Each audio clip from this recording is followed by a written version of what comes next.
Yesterday we have started velocity time graph and we have completed the velocity time graph of uniformly accelerated motion when the body started from rest. Today I'll show you how the body, when it is moving with certain initial velocity, its velocity time graph is represented. So students, here body has started with some initial velocity and it starts moving. What happened? Here I have shown you time axis, velocity axis means axis, speed, x axis, time. What body has started moving with initial velocity and reached to some final velocity and it stops. So this type of graph is being drawn for the body which is starting from initial velocity. Now let us calculate the acceleration for this moving body. You are seeing here velocity time graph, its slope represents acceleration. Its acceleration is slope AB, AB. I have drawn perpendicular on the y-axis even and perpendicular on the x-axis to relate time and velocity graph. Slope AB, we can write BC perpendicular by base, that is AC. BC by AC. AC is parallel to OD. So I can write over here what is BC. BC is BD minus DC. I have written, and AC is parallel to OD, parallel to OD. You see here BD. What is BD?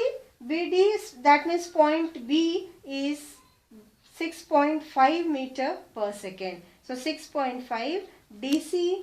DC is your 2 meter per second 2. So we have got 4.5 by 6, that is 0.75 meter per second square. So like this we can calculate the acceleration from the graph. Next I am showing you how we can calculate the distance from the graph. Distance is always the area under the graph. So this is the area under the graph.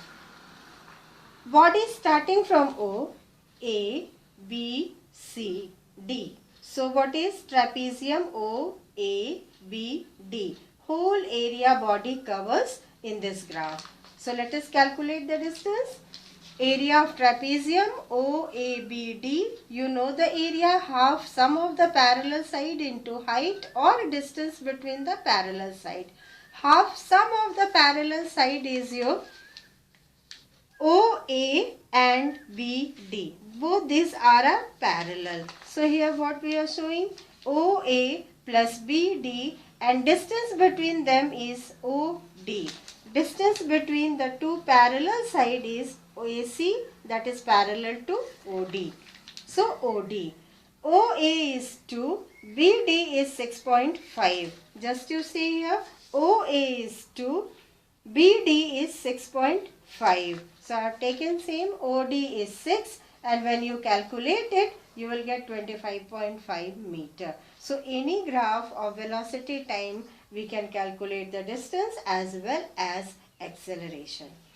Next you see, when velocity of the body decreases uniformly to 0, that means when we apply brake in the vehicles.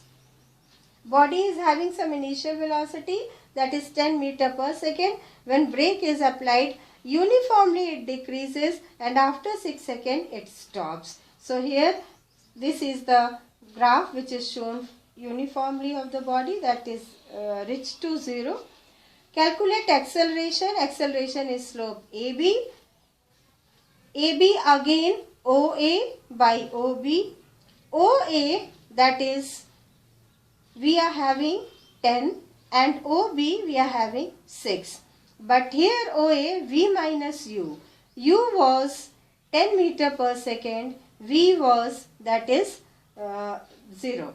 So here it's 0. V is reaching 0, U starting. So here 0 minus 10 by 6, minus 10 by 6, we have got 1.3333 meter per second square. So like this we can draw the graph. The graph in which u is greater than v or speed decreases, that is retardation graph. So retardation graph is like this, means negative acceleration.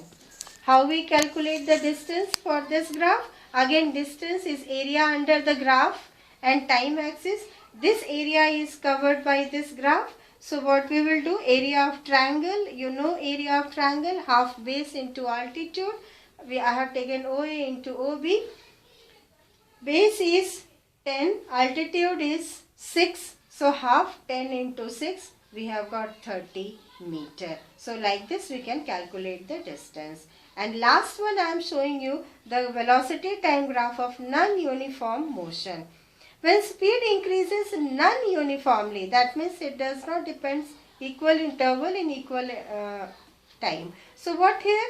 Just the acceleration increases non-uniformly. So this graph will be curved at any cost. So here I have shown you the curved graph, acceleration increases, and here you see the acceleration decreases. So velocity time graph for non-uniform motion is always curved. Okay.